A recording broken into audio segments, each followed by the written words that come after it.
Bienvenidos a todos a este webinar Mercado de Capitales del Cono Sur, Desafíos y Oportunidades, organizado en un esfuerzo conjunto entre CFA Society Argentina, CFA Society Chile y CFA Society Uruguay.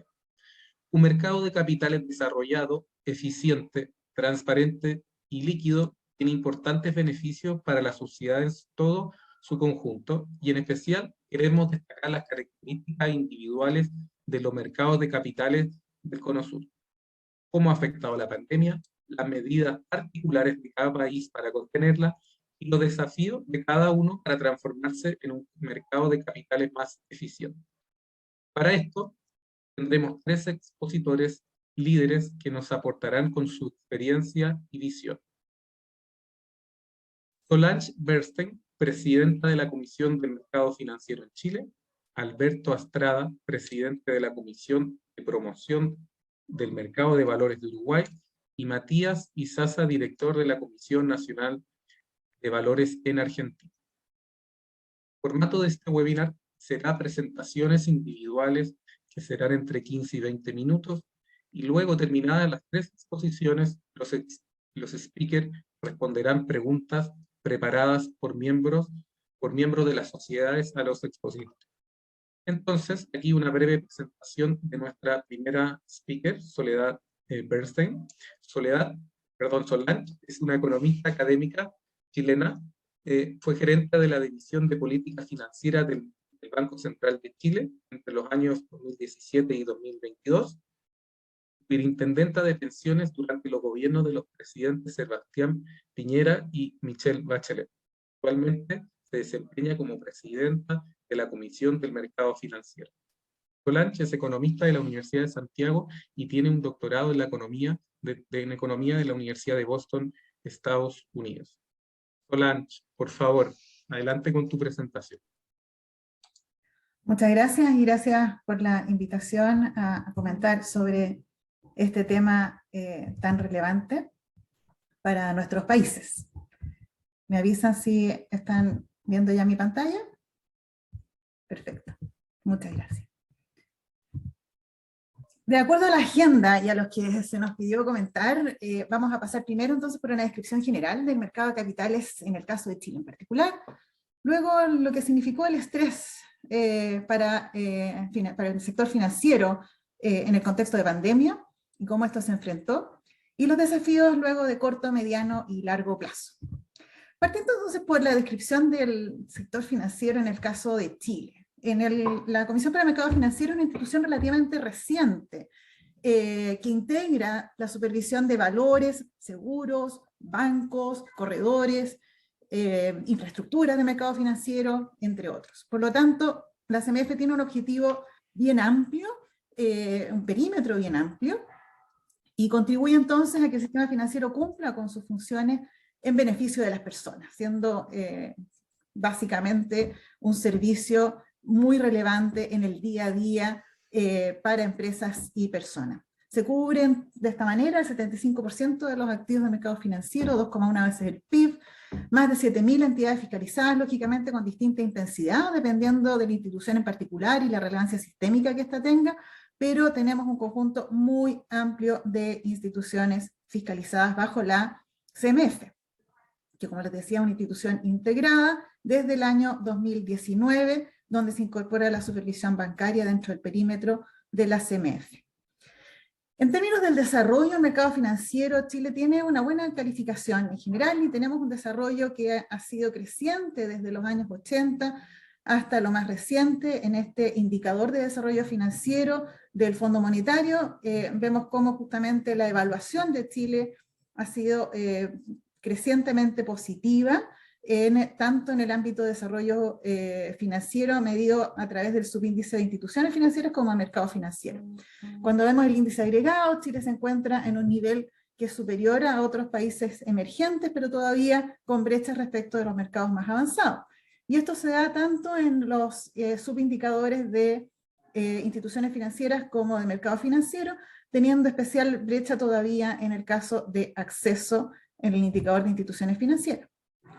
En términos del tamaño del mercado de capitales en Chile, es un mercado profundo de un tamaño importante, de 1,8 veces el PIB, donde cada vez han tenido mayor relevancia intermediarios financieros no bancarios. La banca ha ido creciendo en el tiempo, pero en términos de su participación en el crédito al sector privado no financiero, se ha mantenido relativamente constante, donde la participación de otras instituciones financieras no bancarias ha sido creciente. Tenemos entonces que en la participación de otras instituciones, como son los fondos de pensiones, compañías de seguro, fondos mutuos, han sido crecientes y cada vez más importantes. Cuando miramos el mercado de renta fija, tenemos un mercado de bonos bancarios, corporativos, de depósitos a plazo, instrumentos de tesorería del Banco Central, que son de magnitudes importantes, un mercado de renta variable también significativo, con entonces un tamaño de mercado de capitales relevante, donde justamente los fondos de pensiones tienen un porcentaje importante de títulos de renta fija, por ejemplo, seguidos por los bancos y cooperativas y por los fondos mutuos. Cuando hablamos de inversionistas institucionales, estos han contribuido en particular en el mercado de renta fija de largo plazo de manera bien importante. En esta gráfica a mano derecha vemos el stock de valores de renta fija e intermediación financiera según su plazo, donde vemos justamente cómo el componente del mercado de largo plazo ha crecido de manera bien significativa. Fondos mutuos, compañías de seguro, fondos de pensiones y de inversión tienen inversiones de largo plazo, en algunos casos mayor, pero justamente por su perfil de riesgo y horizonte de inversión, y en otros menor. En el caso de las compañías de seguro y fondos de pensiones, tienen un especial sesgo a demandar mayores instrumentos de largo plazo. En el caso de la banca, tienen una demanda de instrumentos de tesorería y de Banco Central mayor, justamente para hacer gestión de liquidez o tener garantías para las ventanillas de descuento del Banco Central. Por otra parte, en Chile también se destaca, y como contrapartida de lo que acabamos de mencionar, de la importancia de los intermediarios financieros no bancarios en el mercado de capitales en Chile, justamente la banca también tiene un fondeo relevante que proviene justamente de estos intermediarios financieros no bancarios, en particular fondos de pensiones y compañías de seguro. Como se ve en la gráfica de la derecha, que esto viene del reporte del Financial Stability Board, donde se comparan distintos países y vemos cómo en Chile parte importante del fondeo de la banca viene de fondos de pensiones y compañías de seguro y fondos mutuos. Por lo tanto, una parte relevante del crédito de largo plazo que entrega la banca a hogares y empresas está financiado a través de la emisión de instrumentos de más largo plazo que finalmente adquieren los fondos de pensiones y compañías de seguro. ¿Qué pasó entonces en el contexto de pandemia? La crisis sanitaria fue una crisis de gran magnitud, no solo para Chile, sino que para muchos países. Aproximadamente un 80% de los países tuvo una caída muy relevante en el Producto Interno Bruto en el año 2020, y en el caso de Chile claramente esta fue una caída muy significativa, con una recuperación bien rápida, en parte justamente por las medidas que se adoptaron, que vamos a comentar en un minuto, pero claramente esta recuperación también ha venido con desafíos relevantes, justamente porque viene la recuperación, pero al mismo tiempo todavía las restricciones sanitarias han generado un impacto relevante en la cadena de suministro, y a esto se le suma el tema de la guerra en Ucrania, y sin duda hoy día entonces tenemos un escenario desafiante, al cual se nos suma entonces una presión inflacionaria inusual en el caso de Chile. Las políticas públicas ayudaron a contrarrestar los efectos de la crisis sanitaria y se implementaron una serie de medidas, y destacar algunas de ellas que tienen que ver justamente con el comportamiento del mercado del crédito, con el rol que tuvo el sector financiero en la crisis sanitaria, que justamente como es una crisis que tiene su origen en un problema sanitario en el sector real, el sector financiero no estuvo en el origen de la crisis, y en este caso, de hecho, cumplió un rol importante para justamente mitigar los impactos y salir adelante proveyendo de liquidez a empresas y hogares, y poder entonces resolver problemas en el más corto plazo.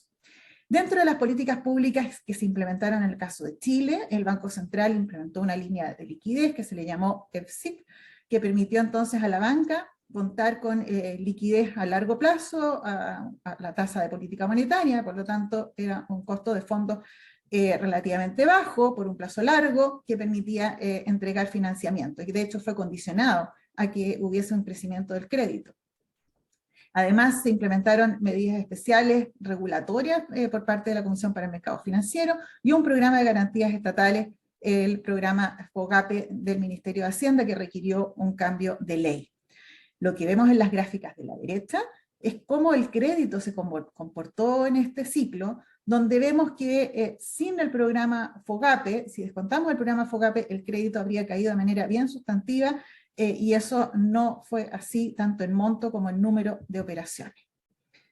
Ahora, si bien durante la pandemia tuvimos este comportamiento del crédito inusual, contracíclico, digamos, y que permitió salir adelante con liquidez para los distintos actores, cuando vemos las distintas carteras, las colocaciones bancarias se comportaron de manera bastante distinta. Al mirar la cartera, por ejemplo, de comercio exterior, tuvo una caída muy importante en su tasa de crecimiento, así como la cartera de consumo, justamente porque hubo otras medidas que dieron liquidez a los hogares, que permitieron que los hogares no tuviesen que recurrir al crédito. Por lo tanto, el crédito de consumo se contrajo de manera importante durante la crisis, a diferencia del crédito comercial, que permitió a las empresas acceder a liquidez, donde justamente estaban activos tanto el programa del Banco Central, entregando liquidez a la banca, como a su vez las garantías estatales que estaban operando y permitían reducir el riesgo de estas operaciones para los intermediarios. A esto entonces se suma un contexto de tasas de interés muy bajas durante la pandemia y que ahora han ido subiendo de manera relevante de la mano de la tasa de política monetaria y el control de la inflación que está teniendo el Banco Central, justamente de una política monetaria justamente más contractiva, en un escenario en el cual la inflación pasa a ser un problema del cual hay que hacerse cargo. Ahora, los retiros de fondos de pensiones generaron liquidez en las familias, porque este fue otro de los elementos que distinguió al caso de Chile en las formas en las cuales se abordó el tema de la crisis sanitaria y las necesidades de financiamiento de las familias, fue justamente a través de retiros de los fondos de pensiones. Y esto tuvo un impacto en la estructura de nuestro mercado, en las formas de financiamiento de la banca, en la composición del mercado de renta fija. Lo que vemos en el gráfico de la izquierda es justamente el comportamiento de la liquidez y cómo esto impactó en la composición en distintos instrumentos.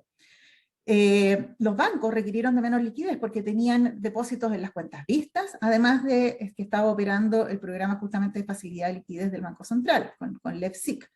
Esto entonces disminuyó la emisión de depósitos transables, por una parte, y por otro lado, los depósitos vistas, la gran cantidad de depósitos vistas, en el caso de Chile tenemos una regulación que existe respecto de los depósitos vistas, que va de la mano con la garantía estatal del Banco Central a estos depósitos, que se requiere una reserva técnica. Y esa reserva técnica, para constituirla, esto requirió de una mayor demanda de pagarés del Banco Central. Por lo tanto, tenemos una configuración de nuestro mercado de renta fija que fue fuertemente afectado justamente por la situación en la que estábamos, y eso hizo que aumentara entonces, si ustedes lo observan en nuestro mercado, bueno, está explicado en buena parte justamente por estos fenómenos de los retiros, la mayor disponibilidad de saldos vistas y la mayor demanda por pagarés de Banco Central para poder cumplir justamente con la reserva técnica. Ahora, los retiros también generaron una menor demanda por instrumentos de largo plazo. Acá en la gráfica a la izquierda vemos justamente los 3 retiros que hubo, que suman más de 50.000 millones de dólares, y en el cuadro de la derecha vemos cómo ha cambiado entonces la composición de plazos, o el plazo promedio en las carteras de fondos de pensiones, fondos mutuos y compañías de seguro, de distintos instrumentos bancarios. Por ejemplo, el plazo promedio de los bonos bancarios en la cartera de los fondos de pensiones. Si el año 2018 tenían un plazo promedio de 6,7 años, hoy día tienen un plazo promedio de 5,2. Y así vemos entonces cómo el plazo promedio para los distintos instrumentos bancarios en las carteras de fondos de pensiones, fondos mutuos y compañías de seguro, hoy día tienen un plazo algo menor que lo que era hace 2 o 3 años atrás.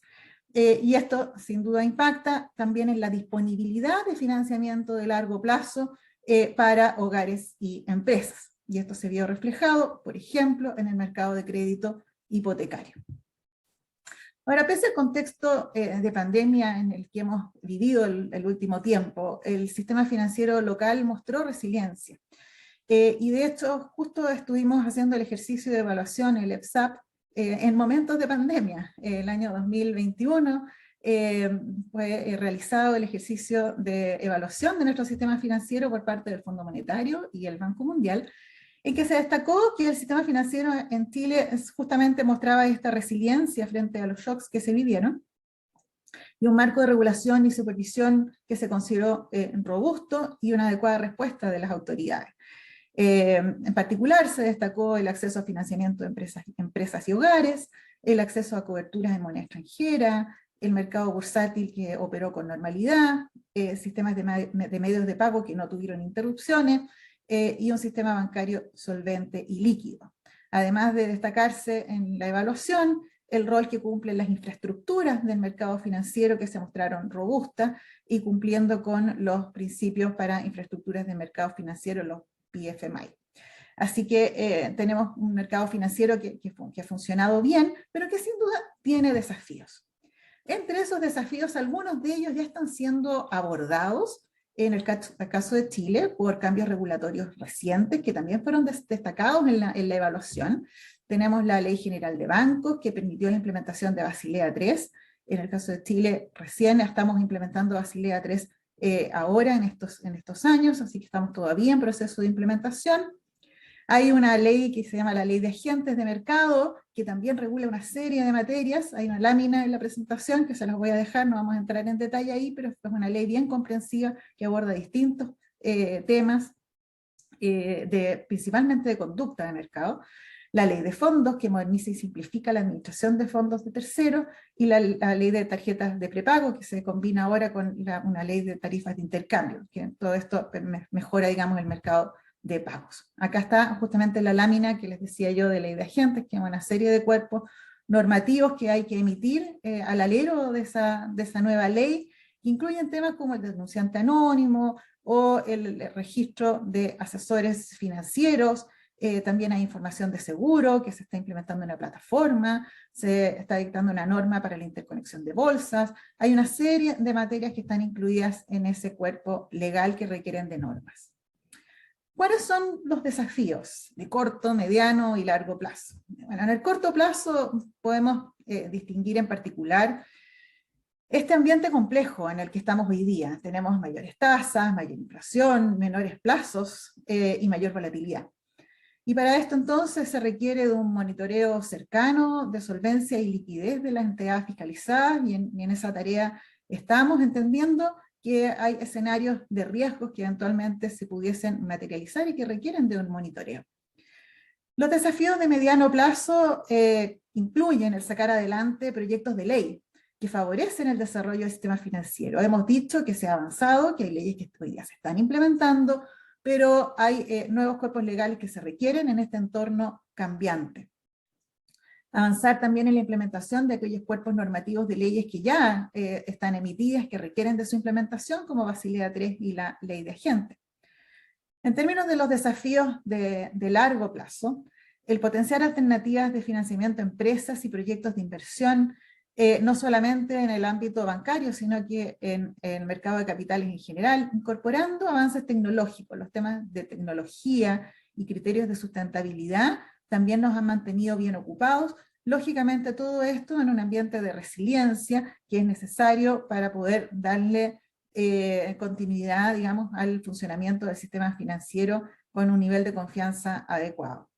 Seguir cerrando brechas en términos de regulación y estándares globales. Hay temas de resolución bancaria pendientes, así como también un proyecto de ley que ya lleva varios años tramitándose en el Congreso para el perfeccionamiento de la regulación del mercado de seguros, con una ley de capital basado en riesgo. Entre otros proyectos importantes en los cuales se está trabajando y que son relevantes para la Comisión para el Mercado Financiero y para el sector financiero en particular, está la ley FinTech, que justamente amplía las alternativas de ahorro, de financiamiento y medios de pago al servicio de la población, incorporando tecnología, mejorando acceso y promoviendo el desarrollo. así como también un registro consolidado de deuda.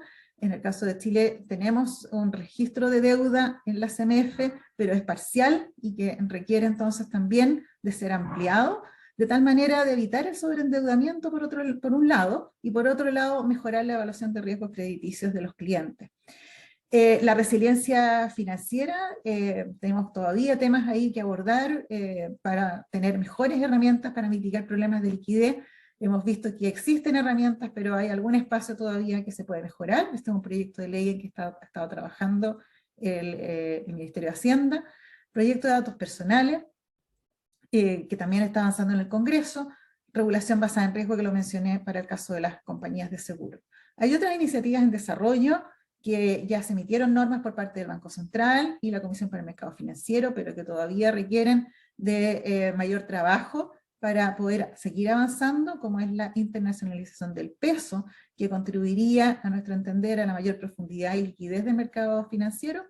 Y está en estudio también, entonces, algo pendiente también por muchos años, para dar un marco de regulación y seguro de depósito para la banca. Como les decía, existen seguros de depósito hoy día, pero con características distintas a las que uno observa en estándares internacionales.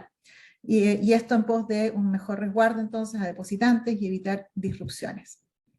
La ley FinTech no me voy a detener porque es para el beneficio del tiempo aquí, pero es una ley importante que sigue tramitándose en el Congreso, está en segundo trámite, esperamos que avance, y aborda de manera comprensiva temas de tecnología. Los temas de finanzas sostenibles también son bien importantes para la Comisión para el Mercado Financiero, y hace poco se emitió una norma que permite mejor información al mercado respecto de las inversiones sostenibles, y de esa manera promover justamente el actuar en esa dirección. Las otras reformas justamente que están pendientes tienen que ver justamente con el capital basado en riesgo, etc. Así que algunas reflexiones finales para terminar.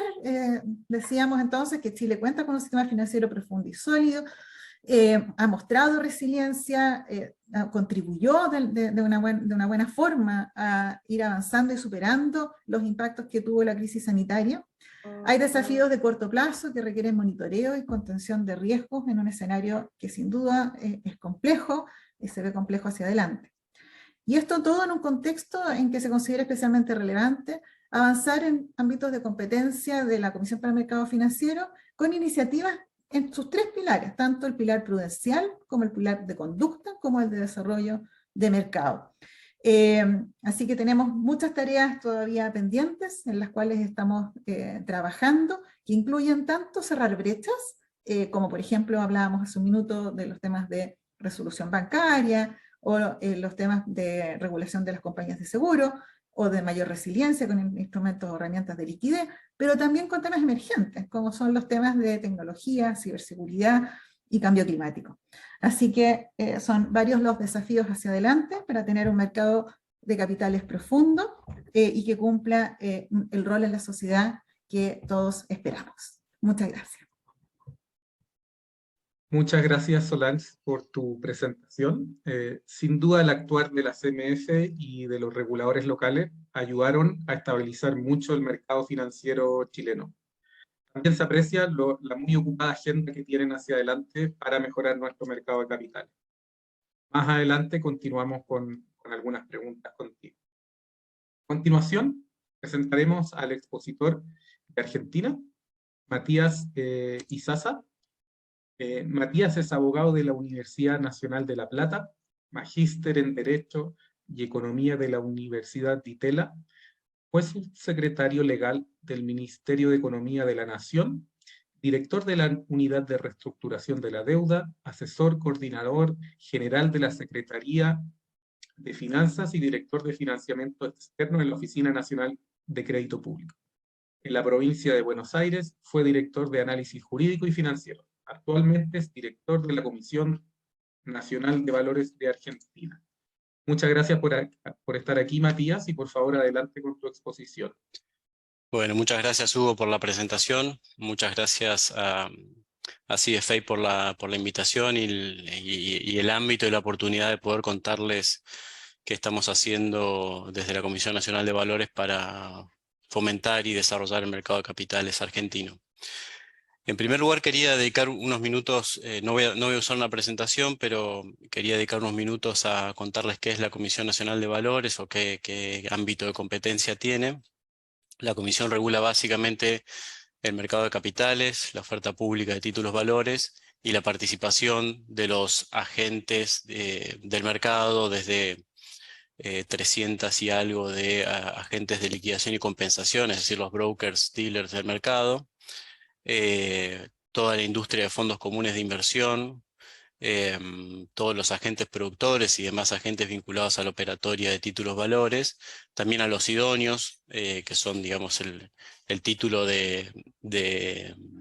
digamos, la condición de idoneidad que se exige a cualquier persona física que desee prestar asesoramiento financiero en el mercado. Y bueno, y básicamente hoy diría yo que nuestros desafíos, más allá de la coyuntura, la difícil coyuntura que vive el país, es tratar de generar un mercado de capitales más grande y sobre todo más vinculado a la actividad productiva. Nuestro mercado de capitales se caracteriza por ser un mecanismo de cobertura de riesgo cambiarios para muchos actores, para inversores y emisores. Y lo que estamos buscando es justamente tomar medidas que extiendan eso hacia actividades de carácter más productivo. En ese sentido, puedo mencionarles que en los últimos años vinimos desarrollando distintas regulaciones tendientes a generar nuevos productos de inversión colectiva para sectores específicos, como puede ser el desarrollo inmobiliario, la infraestructura pública, la infraestructura privada también, los vehículos de venture capital. Es decir, fuimos creando normas específicas para cada uno de estos sectores, estableciendo pautas adecuadas a la manera en que operan esos distintos sectores económicos, permitiéndoles financiar proyectos a través del mercado de capitales, cosa que en Argentina ocurría muy poco y realmente vemos, por ejemplo, en el caso puntual del desarrollo inmobiliario, la verdad que han sido vehículos muy utilizados. Eh, y vemos cada vez más proyectos y propuestas presentadas al organismo para justamente canalizar financiamiento, canalizar excesos de liquidez hacia, bueno, en este caso, proyectos inmobiliarios, también lo mismo para la infraestructura tanto pública como privada, ¿no? En ese marco también, y ya vinculándome un poco más al tema de las finanzas sustentables, creamos una normativa específica para los productos de inversión colectiva sustentable, es decir, creamos una figura de fondos comunes de inversión ASG, que va un poco de la mano de toda la política que el organismo viene llevando adelante desde el 2018, desarrollar y fomentar el mercado de capitales, un mercado de capitales más verde, más sustentable y que pueda servir como mecanismo de reducción de la brecha de financiamiento que van a exigir las medidas de cambio climático que son sumamente necesarias para el país y para el mundo en general. En ese marco, la verdad, el mercado de capitales ha tomado una clara, un claro liderazgo en Argentina y esto fomentado tanto por el regulador como por los mismos mercados. Hoy, a partir de lineamientos que la CNB aprobó en 2018, que un poco receptan los lineamientos generales de los estándares de ICMA y otras organizaciones internacionales, se fue armando un mercado que tiene cada vez más volumen. Hoy tenemos uno de nuestros mercados, BIMA, cuenta con un panel de bonos verdes específicamente que ya tiene más de 30 emisiones, sumamente amplio y variado en lo que ofrece. Hay desde títulos públicos, bonos corporativos, instrumentos de financiamiento para el sector PYME, hay emisiones de asociaciones civiles con impacto social, es decir, es financiamiento de proyectos energéticos de energías renovables, es decir, es realmente un ámbito que se viene desarrollando mucho, creció mucho sobre todo el año pasado y realmente, como decía, tomó liderazgo en el sentido que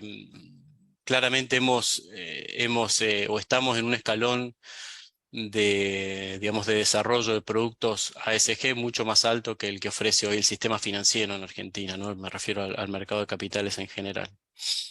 Por otro lado, también obviamente como reguladores estamos muy atentos a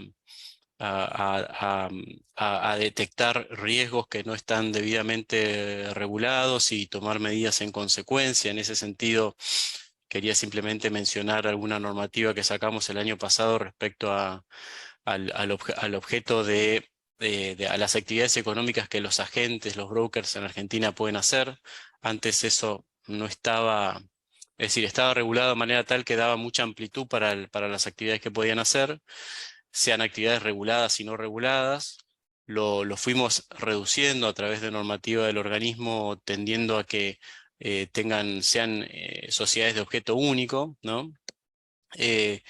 Y complementariamente, atendiendo a un sector de la economía argentina que es muy importante, como el agro y toda la parte de operatoria cerealera que se vincula mucho con el mercado de capitales en argentino, creamos una categoría de agentes específica, que es el ALIC agroindustrial. ALIC es agentes de liquidación y compensación, son nuestros agentes de bolsa, digamos.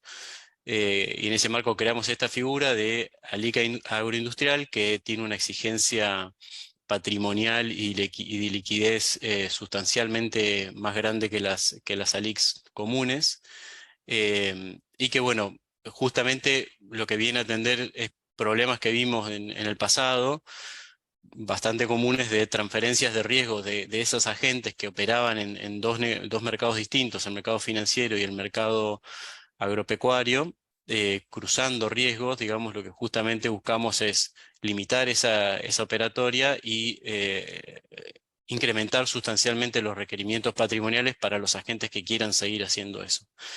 Obviamente eso está en proceso, el mercado o los agentes están en proceso de adecuación, tienen un plazo todavía este año para poder decidir si se transforman en ALICs de objeto único o aquellas que puedan, porque tengan la capacidad patrimonial, optar por la opción de transformarse en un agente, una ALIC agroindustrial. En igual sentido, me refiero al manejo de riesgos, estamos también trabajando, acabamos de poner en consulta pública una regulación tendiente a establecer la manera en que pueden vincularse con el mercado de capitales ciertas plataformas de operatoria de títulos de corto plazo para pymes que están creadas recientemente a partir de una ley del año 2018 y que funcionan totalmente fuera de la esfera de control de la Comisión Nacional de Valores. Bueno, estamos sacando justamente o pusimos en consulta pública una norma para establecer la posibilidad de que esas plataformas se vinculen a los mercados y puedan quedar bajo la órbita de CNV, y de esa manera asegurar sobre todo una operatoria transparente, con revelación de precios y con las pautas de seguridad y garantía para los inversores que el mercado de capitales establece. También en el marco de lo que es la protección a los inversores, venimos con una política muy fuerte de monitoreo y de control de casos de oferta pública irregular.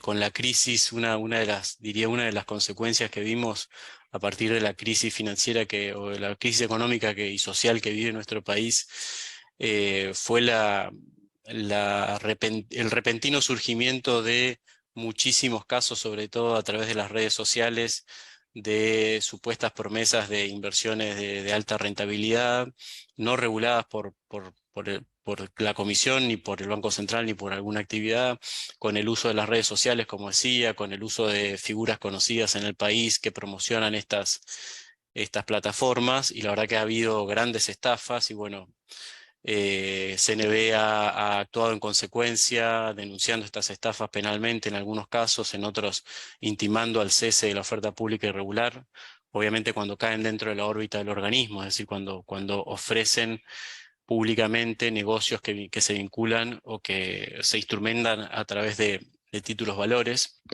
Eso también viene acompañado de una política muy fuerte de federalización, de acompañamiento a los gobiernos provinciales en el control de este tipo de actividades y sobre todo de los poderes judiciales de las provincias, que son quienes tienen que controlar estas actividades o digamos que canalizar las denuncias penales o los demás hechos que lleguen a la justicia. En ese sentido, CNV se transformó en un agente clave para poder brindar información y conocimiento respecto a lo que estas plataformas están haciendo, ¿no? Por otro lado, bueno, quería también comentar un poco en mayor detalle una medida reciente, un lanzamiento que hicimos recientemente, que es el Hub de Innovación, también en línea con atender este tema de las, digamos, del surgimiento de las nuevas tecnologías, de la creación de nuevos productos financieros a través del uso de la blockchain y demás herramientas innovadoras.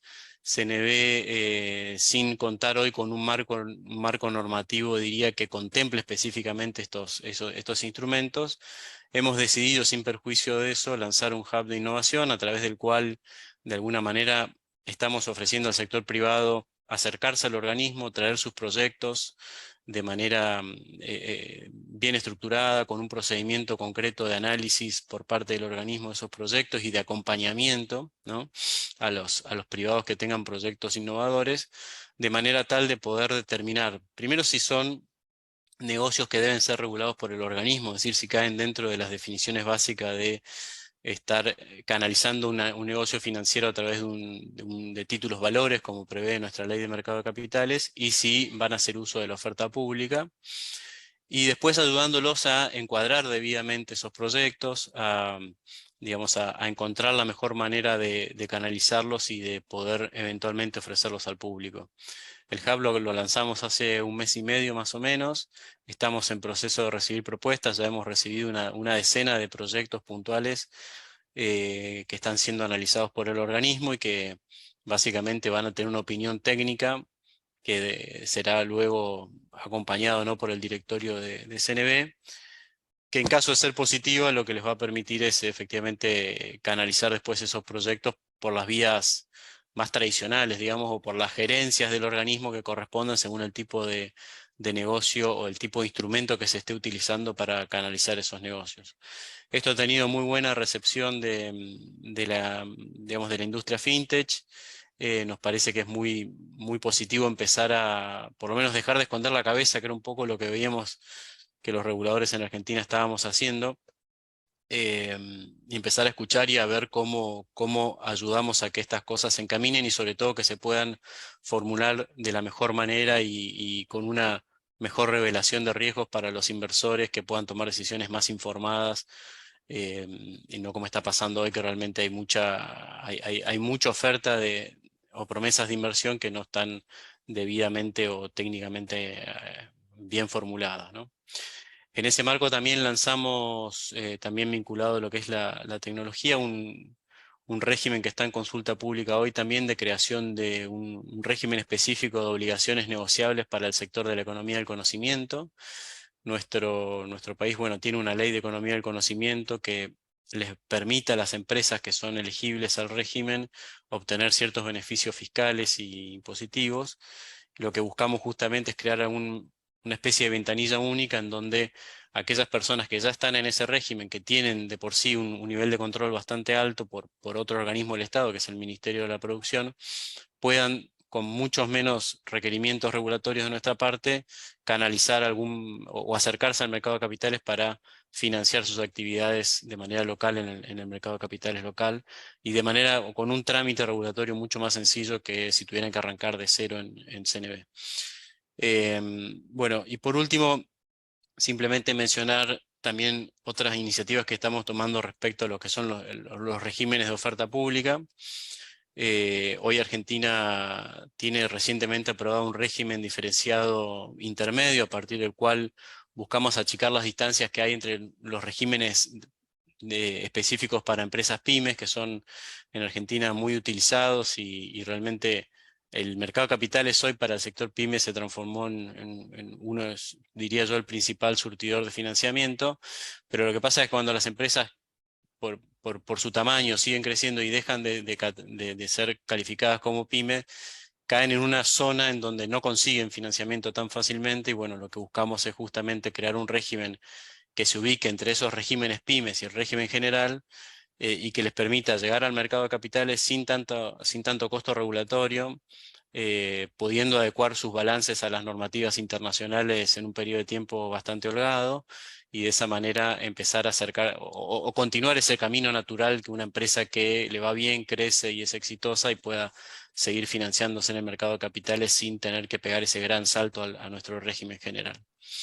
También sacamos hace poco un régimen de doble listado para acciones extranjeras, con la cual buscamos también canalizar o capturar, sobre todo diría yo, empresas de capitales nacionales, pero que están abiertas o cotizando en el exterior. Hay sectores específicamente en donde esto pasa mucho, como el minero.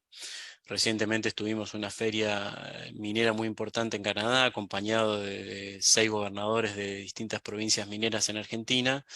Y lo que está pasando es que muchas de esas empresas, si bien están constituidas en el exterior, hacen negocios en la Argentina y hacen explotaciones en la Argentina. Sin embargo, los inversores argentinos no pueden invertir en esos proyectos, salvo que digamos, puedan invertir desde el exterior en mercados de acciones del exterior o de deuda del exterior. Entonces lo que buscamos es que esas empresas puedan, de un trámite muy sencillo, también validar la oferta pública de sus acciones en el país y dar de esa manera la posibilidad a los inversores locales de invertir en ellas, y a las empresas obviamente también de poder conseguir financiamiento local para sus proyectos, ¿no? Bueno, otro punto muy importante que también lo vinculamos a lo que es el desarrollo del Hub de Innovación. Estamos trabajando en un régimen de oferta privada que Argentina no tiene hasta ahora, lo tiene autorizado por ley, pero nunca se reguló, a través del cual lo que buscamos también es que bajo ciertos parámetros y apuntando a una cantidad reducida de inversores o inclusive a inversores que sean calificados, se puedan hacer ofertas públicas restringidas, ofertas privadas, digamos, de negocios financieros que no tengan que pasar por CNB, como muchos países del mundo lo tienen, que no tengan que ser autorizados por el regulador. Vemos que eso es muy requerido hoy por las empresas, y sobre todo probablemente creemos o estamos convencidos de que va a ser muy útil también para canalizar pequeños proyectos de innovación que puedan agregar valor al mercado y que funcionen también como si bien fuera del ámbito de la CNB, funcionen con actores regulados por el organismo, es decir, que haya de alguna manera un control indirecto a través de la participación de actores que efectivamente CNB o de agentes que CNB controla. Así que bueno, no me extiendo más, así le dejamos tiempo a Alberto también para hablar. Muchas gracias, Hugo. Gracias, Matías. Interesante ver la muy activa agenda de la Comisión de Valores en Argentina. Destacable lo del aumento del perímetro regulatorio y la protección del inversionista pequeño. Lo que han hecho también en inversión sustentable me parece destacable. Y creo que también podríamos en la ronda de preguntas profundizar también en esta relación pública y privada que ha dado mucho fruto en Argentina. A continuación, nuestro siguiente speaker, Alberto Estrada, de Uruguay, nos presentará la visión sobre su mercado. Alberto es uruguayo y licenciado en Economía, cuenta con más de 25 años de experiencia en el mercado financiero argentino también, donde se desempeñó como director de mercado, banca corporativa y banca de inversión en el Banco BBVA, también como gerente general del mercado abierto electrónico. Actualmente se desempeña como presidente de la Comisión de Promoción del Mercado de Valores de Uruguay. Bienvenido, Alberto, a esta charla y por favor adelante con tu exposición. Muy bien, buenas tardes a todos. Muchas gracias a CFE por la invitación. La verdad que para mí es un placer y un honor estar como speaker en este evento y compartiéndolo con personajes de la altura de Matías y de Solange, ¿no? Es un honor para mí y para el Uruguay sobre todo. Voy a compartir brevemente, si me permiten, una presentación. Ahí creo que se ve bien, ¿verdad? Muy bien. Primero que nada tengo que hacer un disclaimer. A ver si pasa esto, un segundo. Ahí. A ver, esto es un pequeño índice de lo que vamos a conversar, los antecedentes de la Comisión de Promoción de Mercado de Valores, el mercado de valores del Uruguay de la situación actual, su potencial y desarrollo, para el desarrollo y su crecimiento, y algunos planes que se van adelante desde la Comisión. El disclaimer que quería hacer, que me parece importante, es aclarar que la Comisión de Promoción de Mercado de Valores no es el ámbito, no es el regulador del mercado. O sea, a diferencia de la Comisión Nacional de Valores de la Argentina o la Comisión de Mercados Financieros de Chile, que sí son el ámbito regulador o es el regulador del mercado, la Comisión de Promoción en Uruguay no es el ámbito de regulación. El regulador en Uruguay es el Banco Central del Uruguay a través de la Superintendencia de Servicios Financieros. La Comisión de Promoción, de la que yo presido, es una comisión que fue creada por ley en el año 2009 con el fin de promocionar, buscar cuestiones que estuvieran de alguna manera trabando o que imposibilitaran el desarrollo del mercado de valores del Uruguay, y como tal se creó en su momento y actualmente cuenta con 12 miembros, y en abril del 2021 fue que se me nombró a mí por mandato presidencial como presidente, ¿no? El mandato que se me dio fue un mandato clarísimo, fue básicamente decir, bueno, Uruguay está en una situación en la cual necesita de su mercado de valores, necesita desarrollar su mercado de valores, y consecuentemente lo primero que quiero destacar es el fuerte impulso y el apoyo político y la decisión política que hay detrás de esta decisión, ¿no? Desde que la comisión se creó en el 2009, interactuó y funcionó de manera esporádica. Sin embargo, desde abril del año pasado, donde esto resurge, se ha reunido de manera ininterrumpida mensualmente y con una activa participación de sus 12 miembros. Los miembros son todas personas que participan del mercado local de alguna manera, están representados tanto los bancos como los fondos de pensión, como los propios emisores, como agentes y corredores de bolsa, es decir, los propios mercados. Es decir, es un ámbito muy diverso de personas, todas vinculadas al mercado, todos con el mismo interés, que es promocionar y desarrollar el mercado local. Yo no me compete, no soy voz autorizada para hablar de la situación de pandemia y cómo eso afectó a Uruguay. Sí me voy a dedicar exclusivamente al mercado de valores local y su situación actual y su potencial desarrollo. No hace falta aclararlo mucho. Uruguay, esto es un estándar de mirada, digamos, de cualquier mercado internacional, es comparar su capitalización bursátil con respecto al Producto Bruto. Indudablemente Uruguay está muy poco desarrollado por donde se lo mire. Ahí hay algunos números donde obviamente el promedio mundial esto está en el 133% del Producto Bruto, Chile 73%, incluso Solange habló de que el mercado financiero representaba el 1,8% del Producto Bruto, o sea, 2 veces el Producto Bruto. Esto estamos hablando nada más que de acciones. Incluso Costa Rica, que es un país de un Producto Bruto similar en tamaño al uruguayo, tiene prácticamente el doble de capitalización bursátil. Esto es acciones. Podríamos incluso mirar lo que es el mundo de la renta fija, y en el mundo de la renta fija nos encontramos que Uruguay también es un mercado poco desarrollado. Indudablemente hay mucho de transacciones, pero mucho de ello está concentrado en instrumentos vinculados al propio gobierno o a letra de regulación del Banco Central, mucho de emisiones primarias y muy poco de mercado secundario. Incluso si uno valúa el monto outstanding que existe hoy de instrumentos privados de renta fija, no alcanza ni siquiera al 8% del Producto Bruto. Es decir, es un mercado de valores muy poco desarrollado, indudablemente, yo diría muy incipiente. Y bueno, y esa es la función y ese es el rol que se me ha pedido llevar adelante y que estamos buscando hacerlo desde la Comisión de Promoción desde el año pasado. Indudablemente, acá voy a comentar un poco el razonamiento, que obviamente no ha sido únicamente mío, sino que ha sido fundamentalmente de las autoridades a la hora de encarar este proyecto de manera más seria y buscando el verdadero desarrollo del mercado.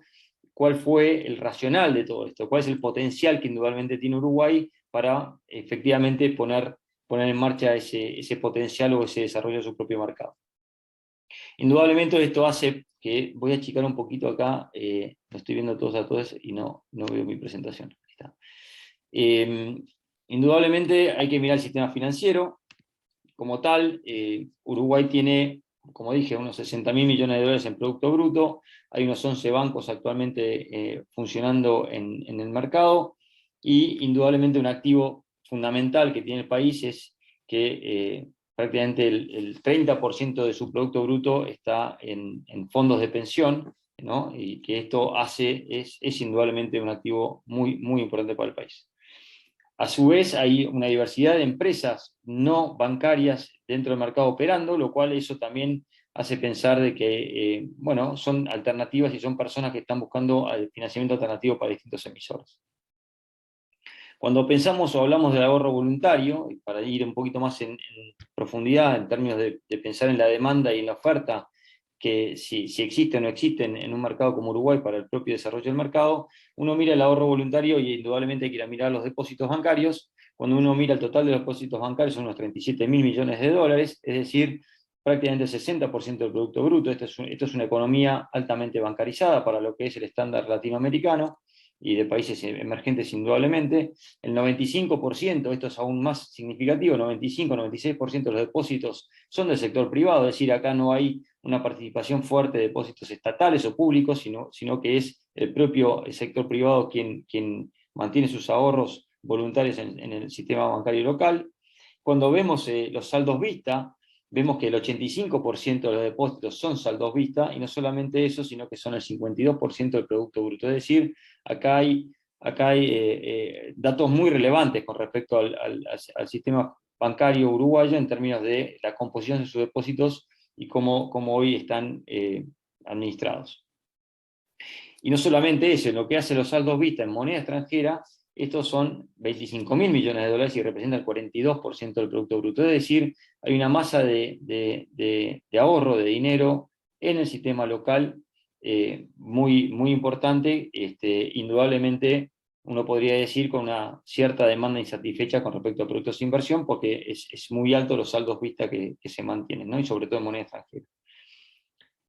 Vemos también por parte de la demanda, pensando en parte de demanda también, el mundo de los fondos previsionales, el ahorro previsional, que son las famosas AFAPs, son 17.000 millones, como dijimos antes, casi el 30%, o prácticamente el 30% del Producto Bruto del país.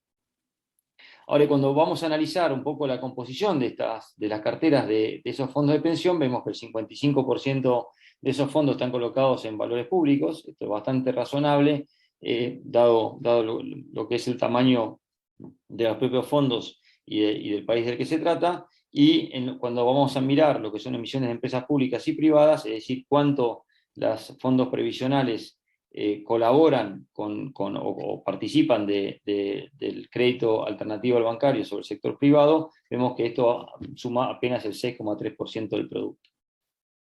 Es decir, de nuevo, es un sistema previsional con un altísimo porcentaje sobre el Producto Bruto, lo cual implica es un valor, es un activo muy importante para el país y para todos los uruguayos, con una potencial demanda insatisfecha de productos de inversión de vuelta, uno analizando la cartera que actualmente tiene.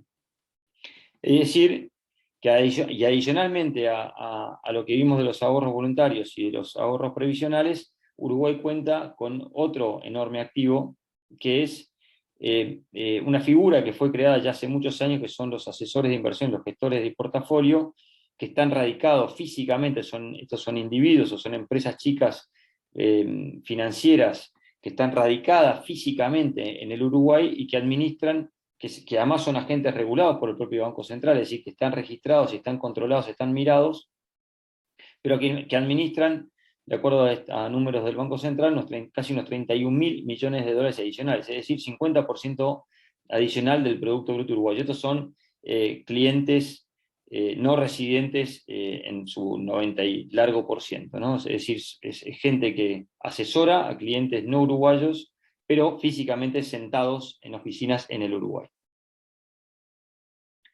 Si vemos el mundo de emisores, para ver un poco la contracara de esta demanda, por decirlo de alguna manera, bueno, de vuelta vamos a ver lo que es el crédito bancario en Uruguay, pensando en financiamiento alternativo a través del mercado de valores, y vemos que el crédito bancario representa el 28% del producto, es el 45% de los depósitos del sistema, y con respecto a las empresas son el 62% de los créditos y el 17% de lo que es el Producto Bruto. Es decir, es un crédito relativamente bajo para estándares más internacionales, pero donde existe cierta holgura aún vinculada a lo que es el sistema de depósitos, ¿no?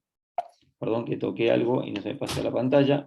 Y lo que es más relevante es ver lo que es más relevante es ver de este crédito qué implica o cuál es el acceso que tienen las pymes, ¿no? como un sector para identificarlo un poquito más en particular. Y aquí no hay números desagregados de manera exacta, sin embargo, por algunas estimaciones que pudimos hacer, esto es ya producción propia, digamos, estimamos que el 20% del crédito a empresas es lo que va a pymes y esto representa apenas el 3% del producto. Es decir, hay un bajo crédito a empresas en relación al Producto Bruto y un bajo nivel de crédito con respecto a pymes, a nivel bancario. Entonces, fuimos a ver qué significa el segmento pymes para el Uruguay, ¿no? Uruguay es un país chico, es un país de 60.000 millones de dólares de producto, en donde cuando uno empieza a mirar cuál es la composición empresarial, el mapa empresario del país, bueno, hay una importante cantidad de empresas registradas, pero son muy pocas las que tienen más de 100 empleados, es decir, son pocas las empresas grandes. Entonces, el mundo pyme pasa a tener una relevancia importante en ese sentido, es decir, el 99% de las empresas radicadas o registradas en el país son consideradas micro, pequeñas o medianas empresas, y no solamente eso, sino que en materia de empleo, son las que emplean al 65% de la población económicamente activa en el sector privado. Es decir, es un segmento altamente importante. Dentro de lo que es la facturación, obviamente esto es el famoso 80-20 de cualquier Pareto que se mira, el 21% de lo que se factura, lo que facturan las pymes en Uruguay es lo que corresponde al total de las empresas del país, ¿no? Pero en términos de cantidad de emisores y lógicamente de ubicación geográfica incluso dentro del país y la cantidad de rama que tiene en términos de empleo es un segmento importante y por eso fuimos a mirarlo y analizarlo desde el punto de vista de nuestro diagnóstico del mercado, ¿no? Es decir, es un segmento empresario muy representativo y sobre todo en materia de empleo, ¿no? Como ya dije anteriormente. Entonces, buscando un poco concluir sobre el potencial que vimos en su momento, hay una economía muy bien bancarizada, es decir, el uruguayo es un ahorrista que utiliza el sistema bancario por naturaleza, es un sistema, adicionalmente es un sistema muy sólido, las pymes representan el 99% de las empresas y se emplean el 65% de la población, hay una industria de fondos de pensión sumamente relevante y que es además un activo, yo diría activo con mayúsculas para el país, esa industria.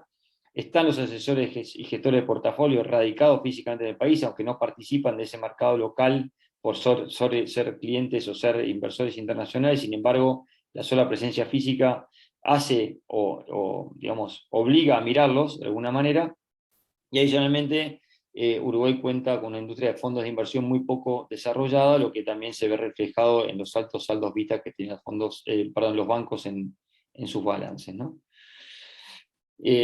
Yo diría que entonces cuando empezamos a mirar esto, dijimos, bueno, evidentemente hay condiciones para el desarrollo marcado, es como que la oferta y la demanda se pueden visualizar, tanto en lo que es el ahorro voluntario como el previsional, y no solamente eso, sino que además pensamos que Uruguay, a todo esto se le suma una extraordinaria historia de institucionalidad, de libre acceso y movimiento de capitales, de una división de poderes muy, muy relevante a estándares internacionales.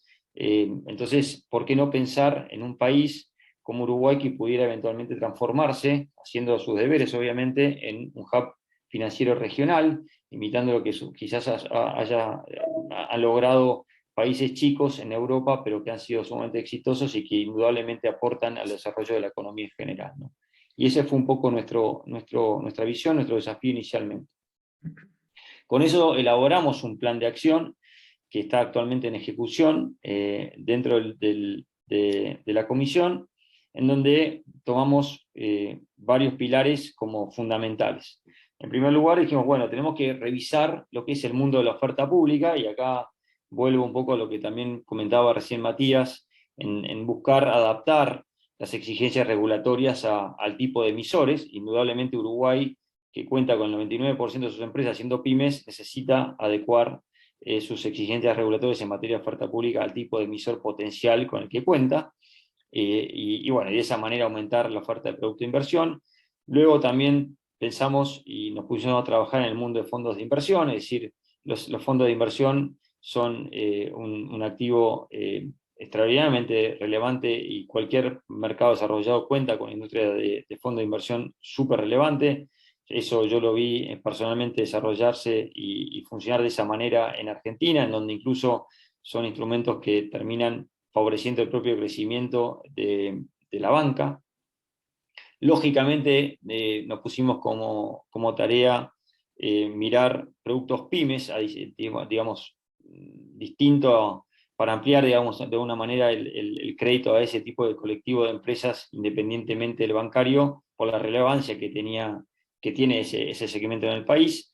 Y otras cuestiones que no voy a entrar en detalle en esta presentación, pero que sí vale la pena mencionar, que es temas como la infraestructura del mercado. O sea, hay una necesaria revisión con respecto a eso. O sea, Uruguay es un mercado chico y lógicamente tiene que tener una infraestructura de mercado que sea muy dinámica, muy ágil, muy eficiente en términos de ejecución, en términos de costos, y eso hace que sea necesario revisarla. Indudablemente es un pilar fundamental si uno quiere aspirar, incluso como es mi aspiración personal, de que algún día Uruguay pueda verse en esa situación de ser un hub financiero regional.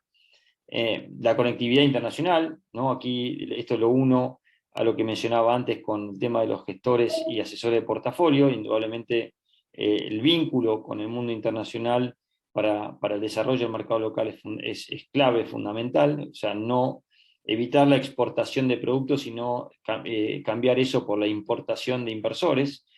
Las finanzas sustentables. Uruguay está inmerso en un marco, dentro de lo que es el marco mundial de la sostenibilidad, e incluso hoy rankea extraordinariamente bien, yo diría en el tope del ranking de países en lo que hace al ENVI, ajustado por ESG.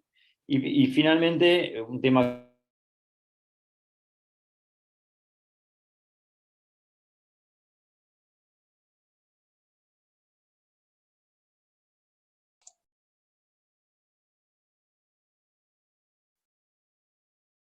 y que se conozcan las virtudes de un mercado de valores más dinámico y desarrollado. Me voy a referir ahora a los tres primeros aspectos que creo que son los más relevantes, y en aras de cuidar también el tiempo de todos y dejar tiempo a preguntas.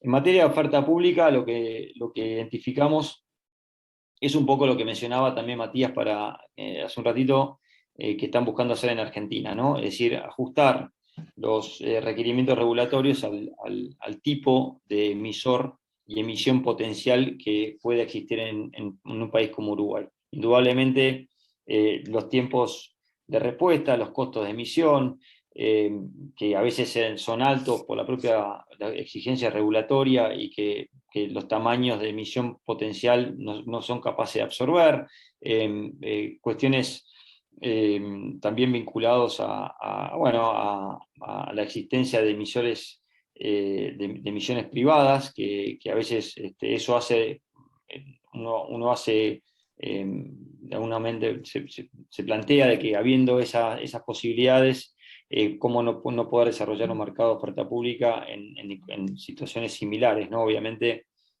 con el control correspondiente, pero siempre velando por cuidar los requisitos en función del tamaño de la emisión y el tipo de emisor que estamos hablando. Esto se trabajó con las iniciativas que surgieron de la Comisión, se trabajó con el Banco Central. El Banco Central lo vio esto con muy buenos ojos.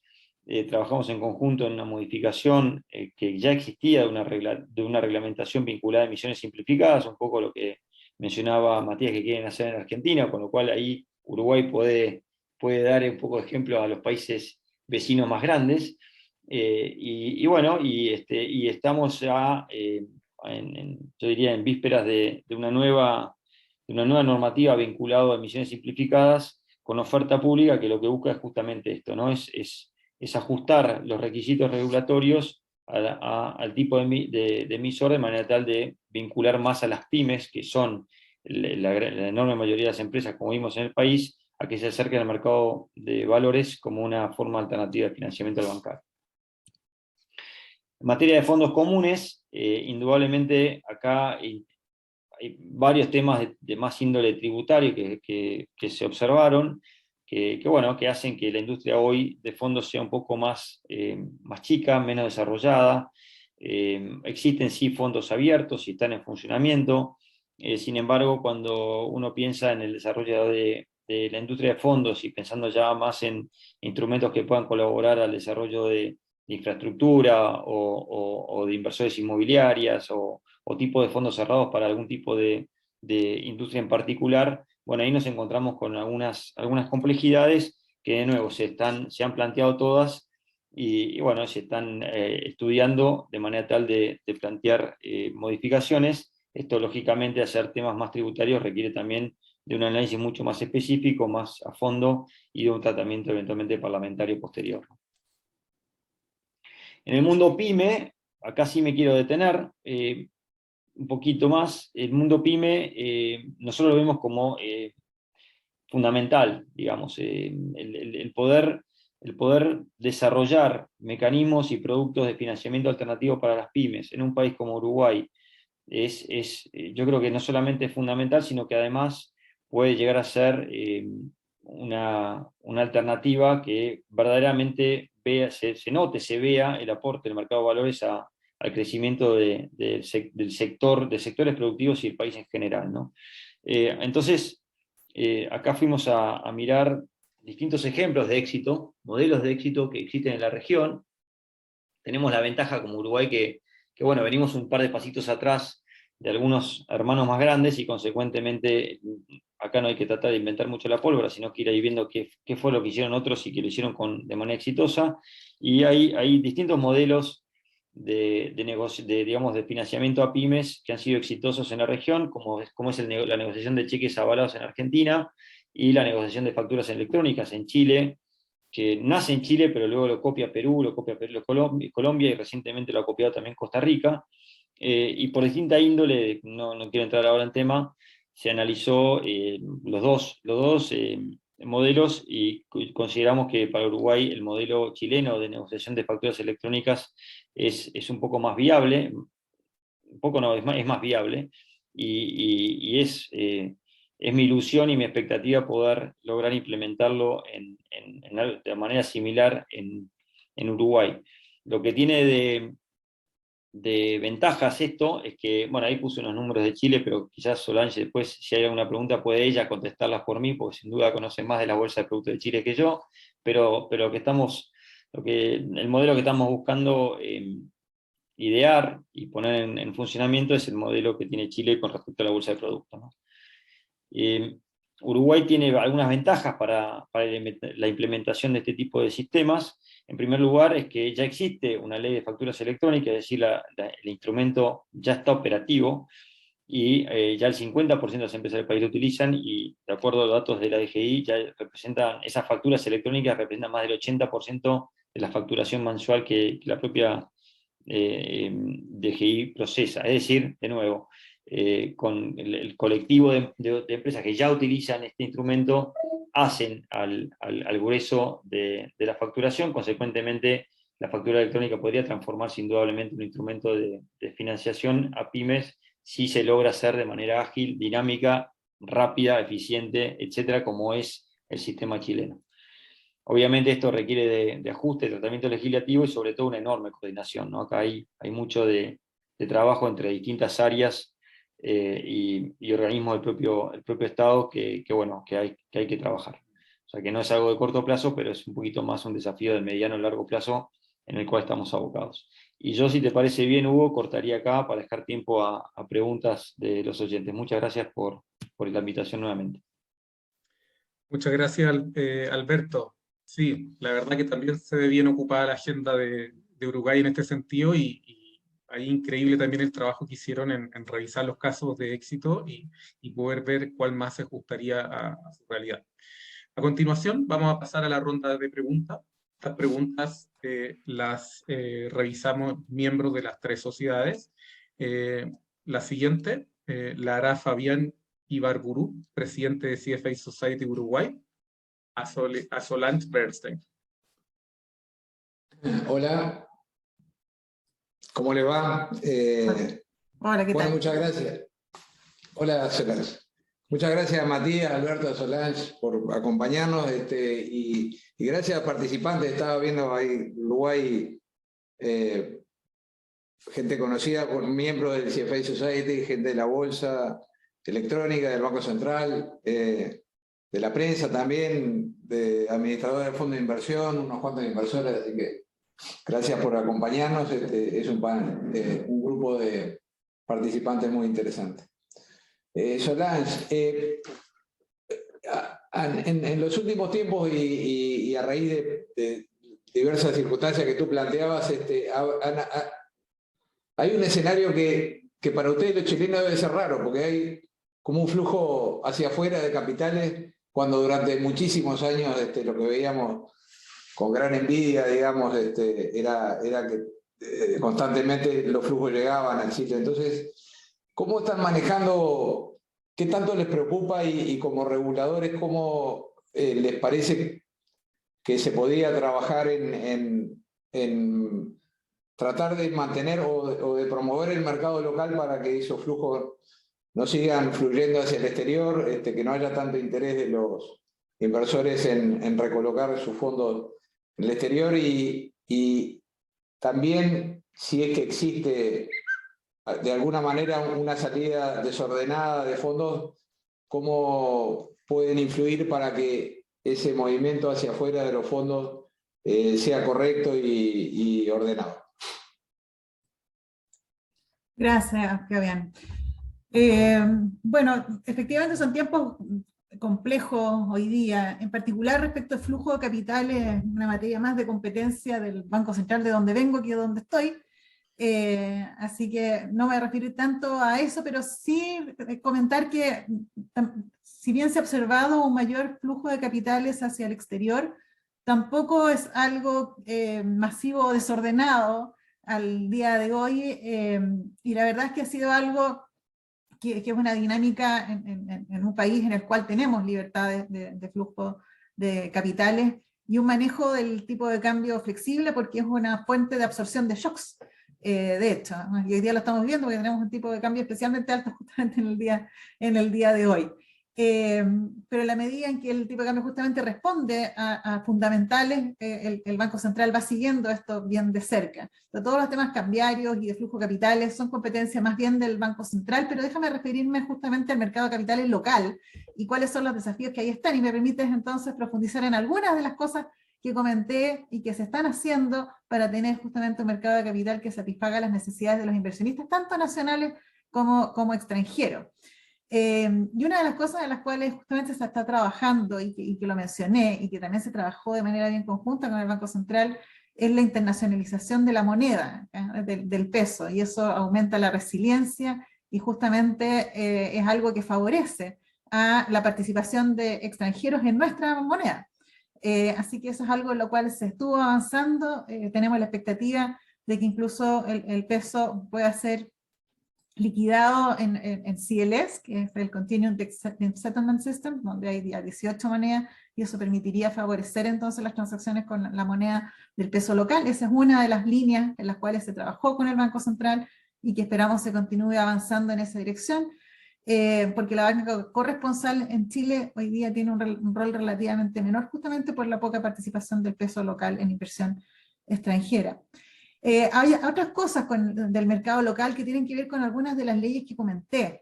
Por ejemplo, seguir avanzando en temas de conducta. Los mercados financieros funcionan en base a la confianza. Y esa confianza es difícil construirla y es fácil perderla. Y en ese sentido es un tremendo desafío para la CMF justamente el avanzar en normas de conducta y fiscalización del cumplimiento de tal manera de resguardar que no se produzcan situaciones que al final del día pongan en jaque o en duda el funcionamiento de nuestro mercado. Y en ese sentido, todo lo que tenga que ver con la protección del inversionista, transparencia de mercado, son temas bien importantes en los cuales la CMF ya ha avanzado y que la ley de agentes recientemente promulgada nos ayuda a seguir avanzando, con cosas como, por ejemplo, el denunciante anónimo, que se suma a la facultad que ya teníamos de delación compensada, por ejemplo. Entonces, todo lo que tenga que ver con el permitir resolver de manera adecuada conflictos de interés, el tener un monitoreo bien cercano cuando se trata de transacciones con partes relacionadas, uso de información privilegiada, manipulación de mercado, uso indebido de custodia en los corredores. Entonces, todo ese tipo de cosas son temas en los cuales se ha ido avanzando y tenemos una mirada bien cercana y de preocupación hoy día de hacer una vigilancia de tal forma de evitar que tengamos situaciones y que si hay algo lo detectamos de manera temprana efectivamente se pueda ejecutar la fiscalización y sanción correspondiente para asegurarle a los inversionistas de que estamos atentos. Y a eso se suman temas que hoy día son bien importantes también y que se mencionó, ¿no? En términos de qué es lo que buscan los inversionistas y el foco en los temas de ASG, que también hoy día son un desafío de transparencia en términos de cuál es el impacto que tienen, de impacto social que tienen las inversiones en cambio climático, los temas de gobernanza. Son todos temas importantes hoy día, más importantes incluso que antes.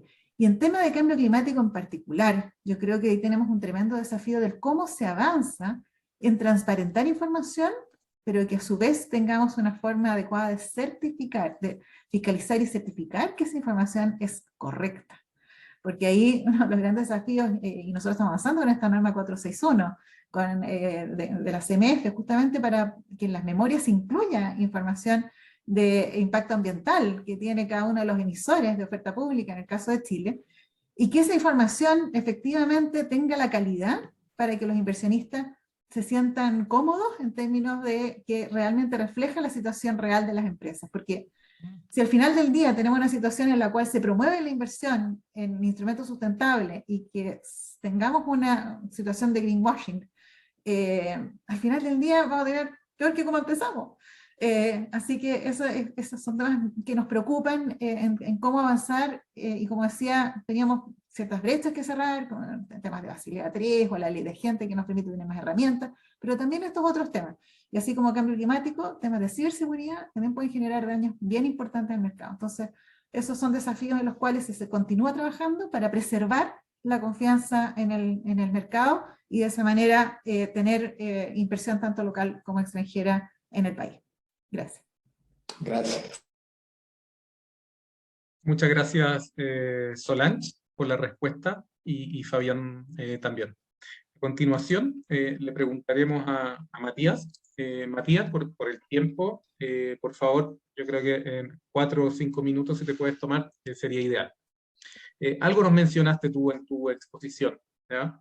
En general, en Argentina hemos visto que se han emitido cerca de 30 bonos verdes sociales y sostenibles, ¿ya? En Latinoamérica en general ha sido líder en la emisión de este tipo de instrumentos en relación a otras regiones y a su tamaño. ¿Podría explicar un poco la experiencia de Argentina, en especial, lo que también mencionaste, entre el trabajo conjunto que hay entre el ente privado y el público para lograr estos objetivos? Sí, claro, Hugo. Como les decía, efectivamente, esto arrancó en 2018, la Comisión aprobó unos lineamientos de financiamiento de bonos verdes sociales y sostenibles, tomando parámetros internacionales, estándares de ICMA y también contemplando lo que dicen los Objetivos de Desarrollo Sostenible de las Naciones Unidas. Sobre esa base se estructuró después toda la normativa y sobre todo la acción de uno de nuestros mercados, que fue el que tomó la iniciativa y creó este panel de bonos verdes sociales y sostenibles, que permitió de alguna manera distinguir a esos emisores y ponerlos en una posición distinta en lo que es la negociación de valores negociables y permitir de alguna manera destacar que esos instrumentos tienen esta condición. Esta condición básicamente lo que fija nuestros lineamientos es que la condición de ser verdes, sociales o sostenibles la tiene que dar un tercero independiente, es decir, esto fue desarrollado principalmente a través de las calificadoras de riesgo que nosotros también regulamos y que presentaron a CNB sus metodologías de evaluación o de certificación de bonos verdes, sociales y sostenibles. Y a partir de eso, y bueno, también otros actores no regulados, hay muchas certificadoras que operan mundialmente, que no necesariamente están reguladas por CNB, pero que han hecho alguna que otra certificación o segunda opinión o verificación o rating, digamos que son los cuatro mecanismos que el mercado acepta para digamos, poner este sello que efectivamente acredita al inversor que ese título tiene un destino social, verde o sostenible, y que los fondos se van a usar acorde a ese destino, y que va a haber un régimen digamos, de informes y de reportes periódicos, como mínimo de un año, durante toda la vida del instrumento. Esos son los parámetros que determinan esto. Hay claramente un riesgo de lo que la industria llama greenwashing, que creo que Solange un poco lo mencionaba recién. Sin duda hay un riesgo de eso. Nosotros no tenemos aprobada una taxonomía propia de, digamos, qué actividades económicas son verdes, sociales o sostenibles en Argentina. Pero bueno, hay muchas taxonomías internacionales que de alguna manera pueden ser vistas por estos certificadores. Pero es cierto, digamos, hay realmente un riesgo de que estemos enverdeciendo cosas que no son verdes. Personalmente, y creo que es un poco la posición del organismo, nos parece que primero las cosas tienen que existir y después tenemos que levantar la vara de la exigencia. Y en ese camino estamos. Nosotros hoy estamos contando con la asistencia de un par de organismos multilaterales de crédito que nos están dando asistencia técnica en seguir mejorando la regulación de los bonos verdes sociales y sostenibles, sobre todo difundir estos conocimientos en los actores del mercado, en los inversores y en los potenciales emisores de bonos, ¿no? Y esto lo vemos, o sea, está generando un efecto, vemos que cada vez se habla más de esto. Somos parte también de una mesa de finanzas sostenibles que coordina el Ministerio de Economía, que está empezando a trabajar en una taxonomía propia, que es claramente una condición necesaria no solo para el mercado de capitales, sino para todo el sistema financiero. Pero insisto, nos parecía mejor tener estos instrumentos que estén. Claramente hay que ajustarlos, hay que mejorar, hay que evitar estos posibles greenwashings, y también, por el otro lado, trabajar en el desarrollo de la demanda de estos productos, y ahí es donde aparecen, que ya lo comenté anteriormente, los fondos ASG, que sacamos la normativa, ya hay unos 6, 7 fondos aprobados, otros tantos en vías de ser aprobados. Algunos de ellos ya están fondeados, tienen muy poquitos fondos todavía, no están administrando un patrimonio relevante, pero de alguna manera se están armando, y esos fondos son los que naturalmente, obviamente cualquier inversor los puede comprar, pero son los que naturalmente van a estar buscando estos instrumentos para armar sus carteras. Así que bueno, ahí estamos en un camino que obviamente lleva tiempo y no es para nada fácil, ¿no? Muchas gracias, Matías. La siguiente pregunta y la última ya por el tiempo para Alberto. Me llamó mucho la atención lo que nos presentaste sobre la importancia de los asesores de inversiones externos en Uruguay. Sin duda la relación, ¿cierto?, de este asesor al mercado local no se da en otros países de la región. En este sentido, ¿esto provoca alguna distorsión interna en la economía uruguaya? ¿Y qué alcance tienen ustedes para regular estas actividades que ocurren en el extranjero? Hugo, mira, primero, como te dije yo al principio, nosotros, la Comisión de Promoción no regula. Eso como primer dato. En segundo lugar, estos agentes ya están regulados por el Banco Central y tienen una regulación, yo te diría, acorde a la actividad, igual que los distintos sectores que regula, o distintas actividades que regula el Banco Central dentro de lo que es su ámbito de actuación. Indudablemente que si estos actores sentados o radicados geográficamente en el país, pero que administran fondos del exterior, tuvieran acceso irrestricto al mercado local, de igual manera que lo tuviera un corredor o de bolsa local, indudablemente ahí estaríamos generando distorsiones, y esa no es para nada la idea. O sea, lo que hay que pensar, y esto es, digamos, yo lo mencioné como una tanta de las distintas fuentes de posible demanda de instrumentos para el mercado local. Lo que hay que generar aquí son canales, sobre todo la internalización o externalización, mejor dicho, del Uruguay, que genere canales tales que sea sencillo, sea fácil para ese tipo de inversor que posiblemente está más vinculado al país por un tema de cercanía geográfica, de poder invertir en instrumentos que el propio país vaya generando. Esto hay que pensarlo, hay que estudiarlo, no es un tema sencillo, indudablemente las distorsiones existen. Uruguay además tiene una política muy, muy estricta en términos de estándares internacionales con respecto a cómo generar impuestos o cómo tratar impositivamente a las personas, y es en ese sentido es absolutamente ecuánime en términos de si sos residente o no residente y si estás comprando el mismo instrumento, ¿no? Entonces no se puede hacer algo tampoco que implique una diferenciación por tipo de dispositivo, que de alguna manera no genere esa distorsión, porque en ese sentido Uruguay no lo permite o no está dispuesto a hacerlo. Consecuentemente lo que hay que buscar son canales, vincular ese tipo de inversor de manera con canales que sean fáciles para el inversor por esas inversiones. Aún honestamente no hemos encontrado la vuelta, es un tema que tenemos que seguir trabajando. Muchas gracias, Alberto. Bueno, llegando ya a la hora límite que nos habíamos propuesto, a nombre de CFA Society Argentina, Uruguay y Chile, le queremos dar las gracias a todos nuestros asistentes que nos acompañaron durante esta presentación, y también a ustedes los speakers, Solange, Matías y Alberto. Creo que fue un excelente seminario para conocer más de los desafíos comunes. Muchas gracias y ya nos veremos en alguna próxima edición, algún seminario organizado por nosotros. Muchas gracias.